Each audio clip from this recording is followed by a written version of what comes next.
বিএনপির নির্বাচনী প্রতিশ্রুতি অনুযায়ী সারা দেশের মসজিদের খতিব, ইমাম, মুয়াজ্জিন ও অন্যান্য ধর্মীয় গুরুদের সম্মানী ও উৎসব ভাতা প্রদানের কার্যক্রম শুরু হচ্ছে আগামীকাল। কর্মসূচির উদ্বোধন করবেন প্রধানমন্ত্রী তারেক রহমান। প্রাথমিকভাবে প্রায় ৫,০০০ মসজিদের প্রতিটির ইমাম, মুয়াজ্জিন ও খাদেমের জন্য ১০,০০০ টাকা, প্রায় ১,০০০ মন্দিরের পুরোহিত ও সেবায়েতের জন্য ৮,০০০ টাকা এবং বৌদ্ধ বিহার ও গির্জার ক্ষেত্রেও প্রতিটির জন্য ৮,০০০ টাকা করে সম্মানী দেওয়া হবে। রিপোর্ট সুমন মাহমুদের। বিএনপি সরকার গঠন করলে পর্যায়ক্রমিকভাবে সারা দেশে বিভিন্ন মসজিদ, মাদ্রাসার ইমাম সাহেব, খতিব সাহেব যারা আছেন, মুয়াজ্জিম সাহেব আছেন, তাদেরকে আমরা সম্মানী দিতে চাই সরকারের পক্ষ থেকে। প্রধানমন্ত্রী তারেক রহমানের নির্বাচনী প্রতিশ্রুতি অনুযায়ী ঈদের আগেই দেশের মসজিদগুলোর ইমাম, মুয়াজ্জিন, খতিব ও অন্য ধর্মীয় গুরুদের বিশেষ সম্মানী ও উৎসব ভাতা প্রদানের কার্যক্রম শুরু করেছে তার সরকার।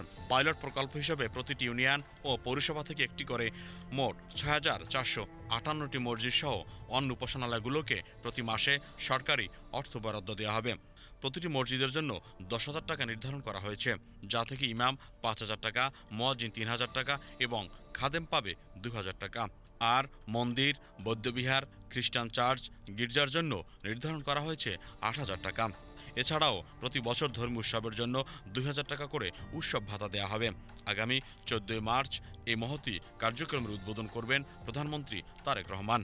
আমাদের নির্বাচনী ইশতেহারে যে সমস্ত প্রতিশ্রুতির কথা বলা ছিল, একে একে সে সমস্ত প্রতিশ্রুতির সেগুলো বাস্তবায়নের কার্যকরী পদক্ষেপ ইতিমধ্যে গৃহীত হয়েছে। প্রাথমিক পর্যায়ে প্রতিটি ইউনিয়ন এবং প্রতিটি পৌরসভা হতে একটি করে মোট ৪,৯০৮টি মসজিদ এবং অন্যান্য উপাসনালয়ের ক্ষেত্রে প্রতিটি উপজেলা হতে ২টি করে মোট ৯৯০টি মন্দির, ৭২টি উপজেলায় বৌদ্ধ মিয়াদ অবস্থিত হওয়ায় প্রতিটি উপজেলা হতে ২টি করে মোট ১৪৪টি বৌদ্ধবিহার ও ১৯৮টি উপজেলায় গির্জা অবস্থিত হওয়ায় প্রতিটি উপজেলা হতে ২টি করে মোট ৩৯৬টি গির্জা নির্বাচন করা হয়েছে।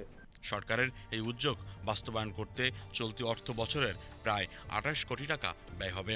পরে প্রতি অর্থ বছরে লাগবে ৪,৪০০ কোটি টাকা। আগামী ৪ বছরে ধারাবাহিকভাবে দেয়া হবে এসব ভাতা। পর্যায়ক্রমে প্রতিটি ধর্মীয় উপাসনালয় এর আওতায় আসবে। এটি একটি সামাজিক নিরাপত্তা বেষ্টনী কর্মসূচির অংশ।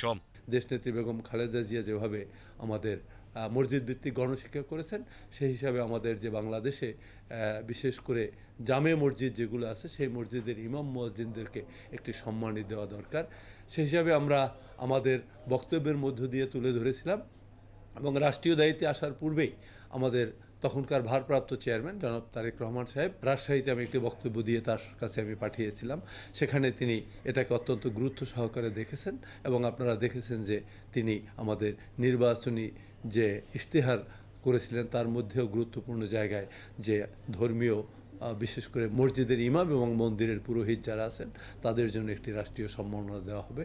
সরকারের মূল লক্ষ্য ইমাম, মুয়াজ্জিনদের আর্থিক সক্ষমতা বৃদ্ধি এবং সামাজিক মর্যাদা সুচিন্তিত করে সমাজের মূল স্রোতধারায় সম্পৃক্ত করতেই এই উদ্যোগ, যার মাধ্যমে দূর হবে সামাজিকভাবে সকল ধরনের বৈষম্য মত সংশ্লিষ্টদের।